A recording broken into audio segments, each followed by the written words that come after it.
हमारी कहानी के मुअज़्ज़ज़ नाज़रीन अस्सलाम वालेकुम। गुलबदन बानो शहजादी जिसने मुगल हरम से मुंसलिक ऐश व नशात के तसव्वुर को बदला। 17 नवंबर 1525 को जुमा का दिन था जब एक लश्कर काबुल के इलाके दा यकूब से रवाना होता है और हिंदुस्तान की तारीख को बदल डालता। लश्कर मुगल बादशाह ज़हीरुद्दीन मोहम्मद बाबर का था। इस अजीम अलशान लश्कर की रवानगी का नजारा बाबर की 2.5 साला बेटी गुलबदन बानो ने अपनी आंखों से देखा था। चुनांचे वो लिखती हैं, मैंने लश्कर को जाते देखा और दिल में ये ख्याल आया कि पुल के पिल में ये मंजर निगाह से ओझल हो जाएगा। चुनांचे इस फौज के जाने के बाद महीनों और बरसों तक काबुल की मशरकी सड़क का वो नजारा निगाहों में रहा। शायद लश्कर की रवानगी का जिक्र बाद में इस कदर हुआ होगा कि गुलबदन के तखय्युल की आंख में वो मंजर मुक़य्यद हो गया होगा, वरना इतनी कम उम्री में 2.5 साल की उम्र किसी बच्ची के लिए कोई बात याद रखना बहुत मुश्किल अमर है। बहरहाल जब सना 1526 में पानीपत की फैसला कान जंग के बाद बाबर के अहले खाना को आगरा बुलाया गया तो गुलबदन को अपने बाबा जान बाबर के पास जाना खूब याद है। इस वक्त वो तकरीबन 5 बरस की थी और उनकी इस उम्र की याददाश्त जब सफ़ा किरतास की जीनत बनी तो उसने मुगल तारीख को देखने का एक नया जाविया फराहम किया। गुलबदन बानो ने हुमायूंनामा में इसका जिक्र करते हुए लिखा कि राना सांगा पर फतह के 1 साल बाद माहम बेगम बाबर की पसंदीदा अहलिया काबुल से हिंदुस्तान आई तो ये नाचीज गुलबदन बेगम भी उनके साथ हजरत बादशाह काफ दूर में बारियाब हुई।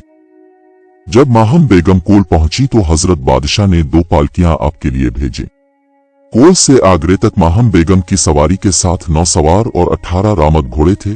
अब के जलों में 100 मुगलानियां थीं जो खूब उम्दा घोड़ों पर सवार खूब आरास्ता व पैरास्ता थीं। ये 5 साला गुलबदन बानो का हिंदुस्तान आमद के दौरान मुशाहिदा है जो उन्होंने अपनी तसनीफ हुमायूंनामा में पेश किया है। दिल्ली में कायम मरूफ जवाहरलाल यूनिवर्सिटी में स्कूल ऑफ सोशल साइंसेस के सेंटर फॉर हिस्टोरिकल स्टडीज के प्रोफेसर नजफ हैदर ने BBC को बताया कि गुलबदन बेगम के बारे में तारीख खामोश है।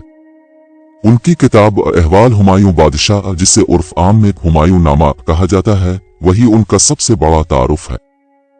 उन्होंने बताया कि इसमें भी उन्होंने अपने बारे में बहुत कम जिक्र किया है, लेकिन किताब के मुताले से हरम और मुगल सल्तनत में उनकी अहमियत का बखूबी अंदाजा होता है और किताब के मुताले से पता चलता है कि उन्होंने हरम के मुतालिक राइज ख्याल को चैलेंज किया है।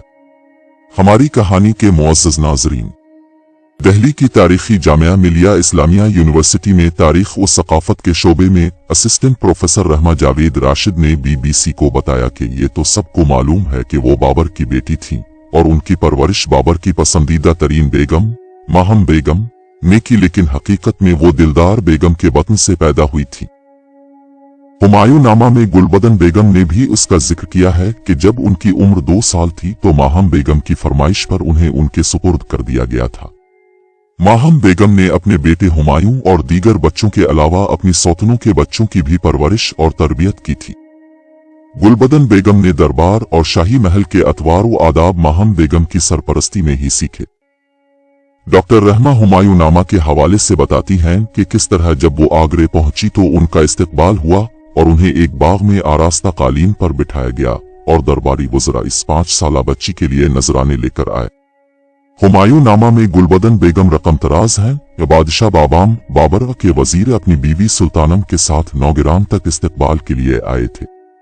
मैं पालकी में थी। मेरी मामाओं ने मुझे बागीचे में उतार दिया, वहीं छोटा सा कालीन बिछाकर मुझे इस पर बिठा दिया और मुझे ये सिखाया कि जब बादशाह के वजीर साहिब आए तो तुम खड़े होकर उनसे मिलना। जब वो आए तो मैं खड़े होकर उनसे मिली। इतने में इनकी बीवी सुल्तानम भी आ गईं। मैं अनजाने में उनकी तज़ीम के लिए भी खड़ा होना चाहती थी, लेकिन वजीर साहिब ने एतराज किया कि ये तो तुम्हारी परान छोटी है बुढ़िया मामा है, इसके लिए खड़े होने की क्या जरूरत है। तुम्हारे वालिद ने इस बूढ़े गुलाम की बहुत इज्जत अफजाई की है। वो मजीद लिखती हैं कि वजीर साहिब ने 5000 शाहरुखी और 5 घोड़े मुझे पेश किए जो मैंने कबूल किए और उनकी बीवी सुल्तानम ने 3000 शाहरुखी और 3 घोड़े पेश किए और कहा कि खाना तैयार है, अगर तनावुल फरमाएं तो बंदों की इज्जत अफजाई होगी। मैंने इनकी दावत कबूल की और एक अच्छी सी जगह पर एक तख्त बिछाया गया और इस पर एक सुर्ख रेशमी चादर का फर्श किया गया जिस पर हाशिया गुजराती जरबफ्त का था और सुर्ख रेशम और जरबफ्त के 6 शामियाने खड़े किए गए थे, जिनमें हर एक का अपना जुदा रंग था। उन्होंने अपने वालिद बादशाह बाबर से मुलाकात का जिक्र इस अंदाज में किया, मैं वजीर साहिब के पास बैठी, खाने में करीब 50 भुनी हुई भेड़ें और नान और शरबत और बहुत से फल थे। खाने के बाद मैं अपनी पालकी में बैठकर बाबाम के हुजूर गई और आदाब बजा लाई। मैं अब के कदमों में गिर पड़ी, अब बहुत खातिर से पेश आए और कुछ देर तक मुझे अपनी गोद में बिठाया। उस वक्त मुझे ऐसी खुशी हुई कि इससे बढ़कर खुशी नहीं हो सकती। गुलबदन बेगम की तहरीर से मुगल जनान खाने यानी मुगल हरम की जो तस्वीर सामने आती है वो इस तस्वीर से यकसर मुख्तलिफ है जो आम हिंदुस्तानी और यूरोपी मौर्रिखीन ने पेश की। अमरीका में मुकीम मरूफ इंडियन मौर्रिख और मलिका नूरजहां पर किताब लिखने वाली मुसन्निफा रूबी लाल ने लिखा है कि बहुत सारे मर्द मौर्रिखीन ने हरम को एक निसाई जिनसी नौयत की अलग थलग जगह के तौर पर पेश किया है। उनके नजदीक ये जश्न व तरब और ऐश नशात की जगह है जहां बादशाह और शहजादे अपनी तस्कीन के लिए जाते थे। रूबी लाल के मुताबिक गुलबदन की याददाश्त हरम की एक पेचीदा तस्वीर पेश करती है जिसमें रिश्तों और उम्र के लिहाज से दर्जाबंदी नजर आती है।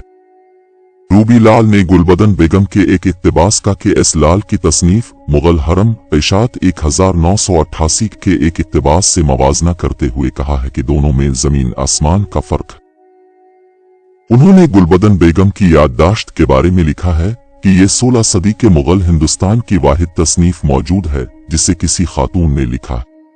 रहमा ने BBC से बात करते हुए कहा कि हरम का जो तसव्वुर गुलबदन बेगम की तसनीफ अहवाल हुमायूं बादशाह उससे सामने आता है वो आम तसव्वुर से बिल्कुल जुदा है।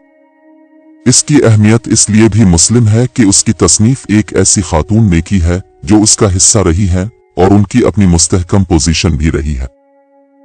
उन्होंने बताया कि अगर बाबर की अहलिया माहम बेगम को छोड़ दिया जाए तो बाबर की बहन खानजादा बेगम के बाद हरम में गुलबदन बेगम का ही तूती बोलता था। खानजादा बेगम दूसरे काफिले के साथ हिंदुस्तान पहुंची थी। गुलबदन बेगम की अहमियत का अंदाजा इस बात से लगाया जा सकता है कि उन्हें न सिर्फ हुमायूं अपने साथ बल्कि कामरान मिर्जा और हंदाल मिर्जा भी अपने साथ रखना चाहते थे। हमारी कहानी के मुअज़्ज़ज़ नाज़रीन, गुलबदन बेगम लिखती हैं जब तक आकुम व माहम बेगम जिंदा रहीं उनके दौलत खाने में अक्सर बादशाह हुमायूं को देखती थी। जब आकुम की हालत खराब हुई तो उन्होंने मुझसे कहा कि ये बात बहुत मुश्किल मालूम होती है कि बाबर की बेटियां अपने भाई को गुलबर्ग बीबी के मकान में देखें। गोया आकुम की बात बादशाह के दिलो दिमाग में बस गई थी कि जब तक हिंदुस्तान में रहे बदस्तूर हमारे मकान में याकर हमसे मिलते रहे और बेइंतहा मेहरबानी और इनायत और शफकत करते रहे। हजरत बादशाह इस खाकसार के मकान में तशरीफ लाते थे और मासूमा सुल्तान बेगम अलिफ वर गुलरन बेगम और गिल चेहरा बेगम वगैरह सब बेगमात जो शादीशुदा थीं वो इस खाकसार के मकान में याकर ही हजरत बादशाह को आदाब करती थी। गरज बादशाह बाबाम बाबर और आकुम व माहम की वफात के बाद हजरत हुमायूं बादशाह इस शिकस्ता दिल की इस कदर इनायत और खातिर जोई करते और इस बेचारी से इतनी शफकत बरतते कि मैं अपनी यतीमी और लावारसी भूल गए। गुलबदन बेगम बामुश्किल 12-13 साल की रही होंगी कि हुमायूं पर परेशानी का दौर शुरू हो गया और उन्हें शेर खान और शेर शाह सौरी के अलावा अपने भाइयों कामरान हंदाल और अस्करी से भी परेशानियां होने लगीं। हंदाल ने शेख बहलोल को कत्ल करा दिया था जिसकी वजह से हुमायूं चिराग पा थे। लेकिन गुलबदन बेगम लिखती हैं कुछ दिन बाद हजरत बादशाह मेरी वालिदा से मिलने आए और अब कुरान शरीफ अपने साथ लाए थे। फरमाया कि थोड़ी देर के लिए लोग अलग हिट जाएं। जब सब चले गए और खलवत हो गई तो अपने इजम दिलदार बेगम और इस नाचीज और अफगानी इख्चा और गुलनार इख्चा नारगिल इख्चा और मेरी अना को मुखातिब करके कहा कि हंदाल मेरा दस्त ओ बाजू है, जिस तरह हमें आंख की बिनाई मतलूब है इसी तरह कुव्वत बाजू भी पसंद और दरकार है। शेख बहलोल के कजिया की बाबत मिर्जा हंदाल से क्या शिकायत कर सकता हूँ, जो तकदीर इलाही थी पूरी हुई। अब मेरे दिल में हंदाल की तरफ से कोई मील नहीं। अगर तुम्हें इसका यकीन ना हो तो अपने कुरान शरीफ को ऊंचा उठा लिया, मगर मेरी वालिदा और इस नाचीज ने इसे अब के हाथ से ले और सब ने कहा कि ये सब सच है। अब ऐसी बातें क्यों कहते हैं? हुमायूं को अपनी चची और पेवोहे और बहनों को किसी चीज के लिए कायल करने की क्या जरूरत थी, लेकिन इस वाकये से ये बात सामने आती है कि मुगल हरम में खवातीन अपनी मुस्लिम हस्तात रखती थीं। गुलबदन बेगम की अहमियत का अंदाज इस बात से भी होता है कि हुमायूं बादशाह ने हंदाल को मनाने के लिए उनका इंतखाब किया था। चुनांचे वो लिखती हैं, आपने दोबारा फरमाया, गुलबदन क्या अच्छा होता अगर तो जाकर अपने भाई हंदाल को ले आए। मेरी वालिदा ने कहा, ये जरा सी बच्ची है, कभी इसने अकेले सफर नहीं किया, अगर आप इजाजत दें तो मैं खुद चली जाऊं। हजरत बादशाह ने फरमाया कि अगर मैं आपको ये तकलीफ दूं तो ये इसलिए है कि बच्चों की गमखारी माँ बाप पर लाजिम है, अगर आप जाएं तो हमारे हक में आपकी ये ऐन इनायत और हमदर्दी होगी। चुनांचे वो जाती हैं और हंदाल को लेकर आती हैं और शेख बहलोल के कत्ल का जवाज हंदाल ये देता है कि वो ज़रा बख्तर, जैन साज और सिपागिरी का साज और सामान शेर खान को भेजा करते थे, इसलिए मैंने उन्हें कत्ल किया। शादी ब्याह से भी मुगल ख्वातीन के असर और रसूख और उनकी अहमियत का पता चलता है। गुलबदन बेगम ने अपनी शादी का जिक्र तो नहीं किया है, लेकिन उन पर एक किताब लिखने वाले सिंधिया कॉलेज ग्वालियर के प्रोफेसर सैयद इब्न हसन 20वीं सदी के पहले निस्फ में लिखते हैं कि शेर खान के साथ चौसे की लड़ाई में हुमायूं को शिकस्त फाश हुई थी। बहुत सी औरतें भी इस जंग में मारी गईं। बयान किया जाता है कि इस जंग में औरतों और बच्चों की इतनी जानें ज़ाय हुई कि हिंदुस्तान की जंगों में कभी औरतों और बच्चों की इतनी जानें ज़ाय नहीं हुई थीं। आखिर हुमायूं इस जंग में शिकस्त के बाद बेयारो मददगार भागा और दरिया को बामुश्किल उबूर करके आगरे पहुंचा और गुलबदन बेगम से हालात दरियाफ्त किए। गुलबदन की उम्र उस वक्त 17 साल थी और उसकी शादी हो चुकी थी। गुलबदन की शादी उसकी फूफी के बेटे से हुई थी, जिसका नाम खिजर ख्वाजा खान था। इस वाकये के बाद कामरान गुलबदन को अपने साथ ले जाना चाहता थे, लेकिन गुलबदन ने हुमायूं को इस हालत में छोड़ना मुनासिब न समझा और साफ इनकार कर दिया। प्रोफेसर सैयद हसन लिखते हैं, गुलबदन बेगम निहायत ज़हीन और समझदार लड़की थी। कामरान इसलिए इसको अपनी हिफाजत में लेना चाहता था कि उसके शौहर के खानदान से इसके खास ताल्लुकात थे और वो उन लोगों को अपना मददगार रखना चाहता था। कामरान की मरवत के बारे में गुलबदन बेगम ने भी लिखा है कि वो चाहते थे कि वो ख्वाजा खिजर को खत लिखी, लेकिन उन्होंने साफ इनकार कर दिया। इसके बावजूद कामरान उनसे कबीदा खातिर न हुए। इसके मुतालिक एक दिलचस्प वाकया JNU में तारीख और अहद मुगलिया में इख्तिसास रखने वाले प्रोफेसर नजफ हैदर ने बताया कि किसी ने पूछा कि तुम अपने शौहर को खत क्यों नहीं लिखती, तो उन्होंने कहा कि इसे पढ़ना आए तो लिखो ना। ये जहां उनकी हिस्स मुज़ा का मजहर है, वहीं इस बात का भी मजहर है कि मुगल शहजादियां इल्म और अदब में बहुत दिलचस्पी रखती थी। नजफ हैदर बताते हैं कि गुलबदन बेगम न सिर्फ फारसी बल्कि तुर्की जबान की भी माहिर थीं। मुगल बादशाहों के सामने शाही ख्वातीन के अलावा वज़रा और उमरा की ख्वातीन भी बावकार अंदाज में होती थीं। चुनांचे हमीदा बानो बेगम से हुमायूं की शादी का जिक्र खुद गुलबदन बेगम ने किया है, जो ये बताता है कि मुगल हरम में ख्वातीन किस कद बावकार अंदाज में रहती थी। उन्होंने लिखा कि बखर की रवानगी से कब्ल बादशाह मेरी वालिदा से मिलने तशरीफ लाए। इस मजलिस में मिर्जा हंदाल के घर की औरतें भी हजरत बादशाह के सलाम को आईं। इनमें हमीदा बानो बेगम को देखकर आपने पूछा, ये कौन है? और उन्हें कहा, अमीर बाबा दोस्त की बेटी है। ख्वाजा मुअज्जम आपके सामने खड़ा है। इसे देखकर आपने कहा, तो ये लड़का हमारे अजीजों में से हुआ। और हमीदा बानो बेगम की तरफ देखकर कहा कि और उनसे भी हमारी कराबत हुई। हमीदा बेगम अक्सर मिर्जा हंदाल के यहाँ रहती थीं। दूसरे दिन बादशाह दोबारा मेरी वालिदा दिलदार बेगम से मिलने आए और फरमाया, मीर बाबा दोस्त हमारे अजीजों में से है। ये बहुत अच्छा हो अगर आप उनकी बेटी की शादी हमसे कर दी। ये सुआन कर मिर्जा हंदाल ने बहुत उज़्र किया और कहा कि इस लड़की को मैं अपनी बेटी और बहन समझता हूँ। अब बादशाह हैं, कहीं ऐसा ना हो कि अब से इसकी मुआफ़िकत ना हो सके और उससे आपको तकलीफ हो। इस पर हजरत बादशाह खफा हो गए और उठकर चले गए। इसके बाद मेरी वालिदा ने एक खत लिखकर आपको भेजा कि लड़की की माँ तो इससे भी ज्यादा नाज नखरे करती हैं। ये अजब बात है कि अब मिर्जा हंदाल की इतनी सी बात पर उठकर चले गए। हजरत बादशाह ने जवाब में लिखा, आपकी यह हकायत मुझे पसंद आई। वो जो कुछ भी नाज करे बस रोचश्म मंजूर है। गुजारे की बाबत जो लिखा है इंशाअल्लाह इसी तरह किया जाएगा। बस 40 दिन तक हमीदा बानो बेगम की तरफ से हील व हुज्जत रही और वो किसी तरह राजी नहीं होती थी। आखिर मेरी वालिदा दिलदार बेगम ने उनसे कहा कि आखिर किसी न किसी से तो बया करोगी, फिर बादशाह से बेहतर और कौन हो सकता है। बेगम ने जवाब दिया, हाँ, मैं किसी ऐसे से बया करूंगी जिसके गिरबान तक मेरा हाथ पहुंच सके, ना कि ऐसे आदमी से जिसके दामन तक भी मैं जानती हूं कि मेरा हाथ नहीं पहुंच सकता।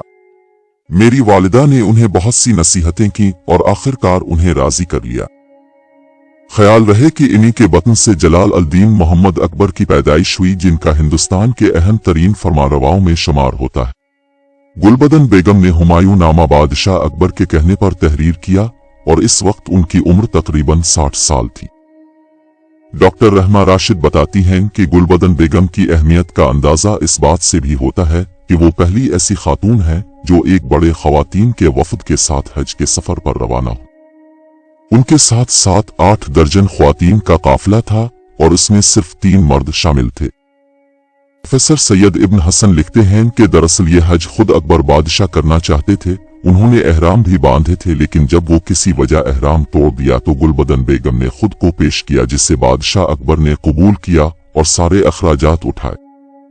बोल फजल के हवाले से प्रोफेसर इब्न हसन लिखते हैं कि 15 अक्टूबर सना 1575 को इस काफिले को सिकड़ी में जमा होने का हुक्म सादिर हुआ था और यही रवानगी की तारीख थी, लेकिन काफिला मुकर्ररा तारीख से पहले ही रवाना हो गया क्योंकि ख्वातीन तेजी के साथ सफर नहीं कर सकती थी।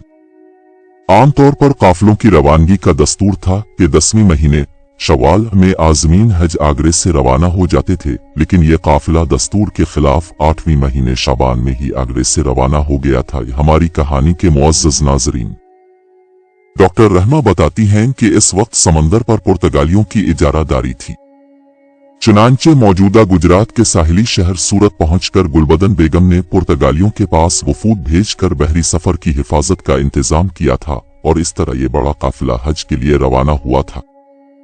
डॉक्टर रहमा के मुताबिक इतने बड़े वफद की और ख्वातीन की जाने की एक वजह अकबर का इबादत खाना भी था, जिसके बारे में मुसलमानों में अकबर के खिलाफ बदगुमानी पैदा हो रही थी कि वो रास्त से भटक रहे हैं। इसी बदगुमानी को जायल करने के लिए अकबर की फूफी गुलबदन बेगम ने इतने बड़े पैमाने पर सफर हज इख्तियार किया। प्रोफेसर इब्न हसन लिखते हैं कि गुलबदन बेगम के हालात तारीखों में बहुत कम और परागंदा मिलते हैं। इसका जिक्र एक जगह मोहम्मद यार के जिक्र में पाया जाता है जब उनकी उम्र 70 साल थी। मोहम्मद यार उनका नवासा था जिसे दरबार से निकाल दिया गया था।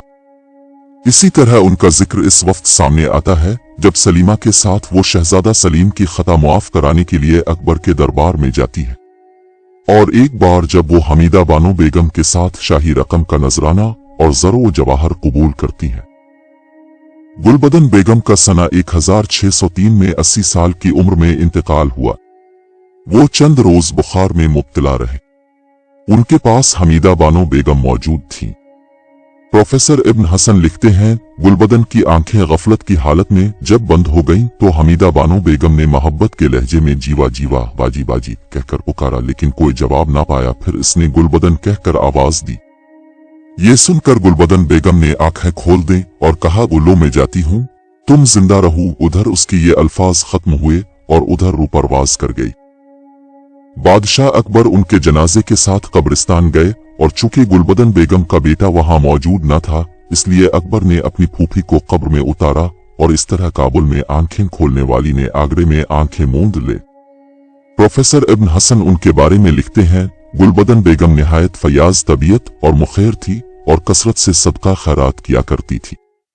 बाज लोगों का बयान है कि बाज औकात उसकी खैरात का ये हाल होता था कि वो दिन दिन भर बैठी रहती और मोहताजों को रुपया पैसा देती रहती थी, यहां तक कि एक भी मोहताज उसके दरबार से नाकाम ना फिरता था।